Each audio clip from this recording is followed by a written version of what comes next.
Okay, here we go. So, as you already know, I'll give a little example here. You got your lo, las, los, las, and my example that I said earlier was let's say, buy the shoes. Okay. Yo compro los zapatos. Okay.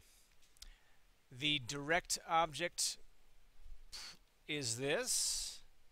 And so what I need to do here is replace the direct object with a direct object pronoun. So I would say yo los compro.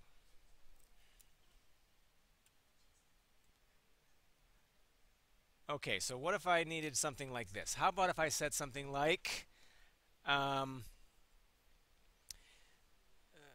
he teaches us. Okay? He teaches us. Try to do that. Here is your sample verb. Enseñar is to teach.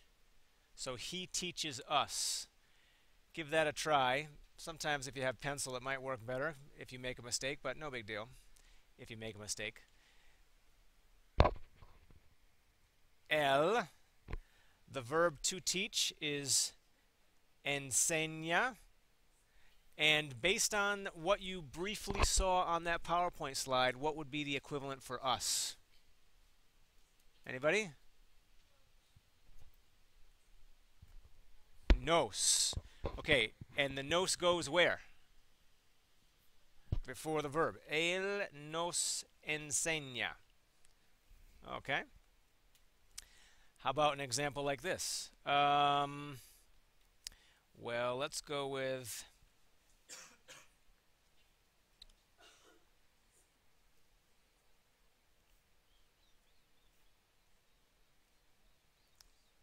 you see me.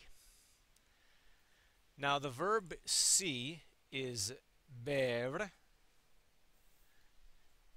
and you haven't seen that verb yet, but it's like an ER verb in the sense that you drop off the ER and add the right ending. So conjugate it in the to form. To something, something. Give that a try.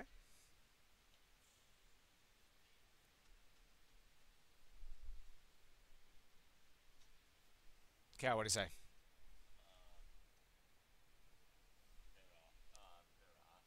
So what would be the me part? Remember that it's actually just me.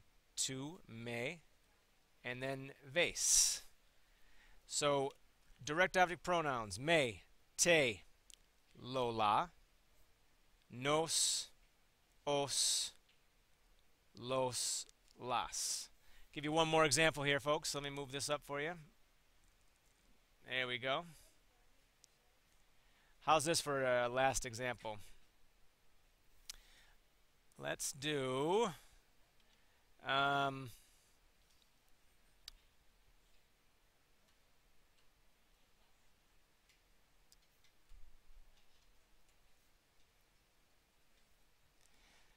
if you were looking really carefully at the PowerPoint slide, you might have seen this already.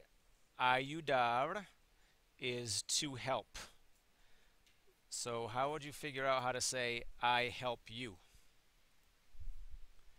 It was actually one of the slides. I help you. I help you is yo. What are those two?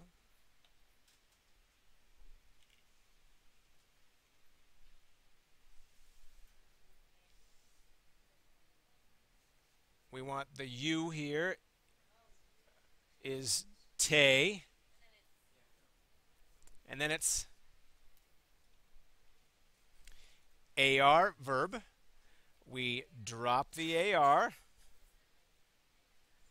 Well, it's an I form, so you drop the AR and put an O. Yo te ayudo. Okay? So let me bring my highlighter into play here. So we've seen te, we've seen me, we've seen nos. Okay, so these are all the direct object pronouns. I first originally just did lo, la, los, las, but now here are the other ones. All right? And let me think of one more for you. Now, what the PowerPoint slide was getting at, where I had our student helper stop, is this.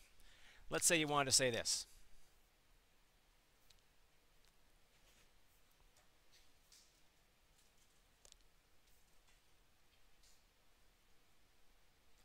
Okay, I want to wear the dress. What's the deal here? The deal here is this sentence contains two verbs. So, with two verbs come two choices. Usually the sentence just has one verb, therefore one choice. What I mean by choice is, if I'm going to replace the dress, which is a direct object, I actually have two choices of where to put it. So let me show you. Yo quiero, remember that's the E to IE verb, want. Llevar means to wear. El vestido. Move this up a little bit.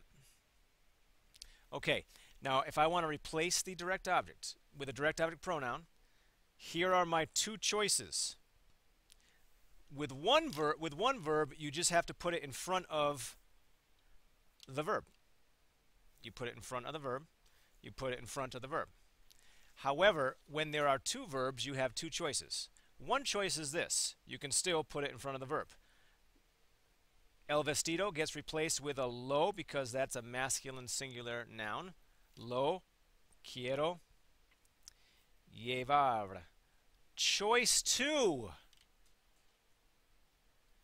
And this is what that PowerPoint slide was getting at. You are also allowed to put the direct object pronoun, attach it to the end of the infinitive as if it's one giant word. Not put it way over here. You actually attach it. So the lo, in this case the word is lo, can go at the beginning of the first verb or attached to the end second verb, which is the infinitive. This is not conjugated. I want to buy, I want to wear it. I want to wear it. Literally, this is it I want to wear, but you're allowed to do either place. So that is our direct object pronoun lesson number 2.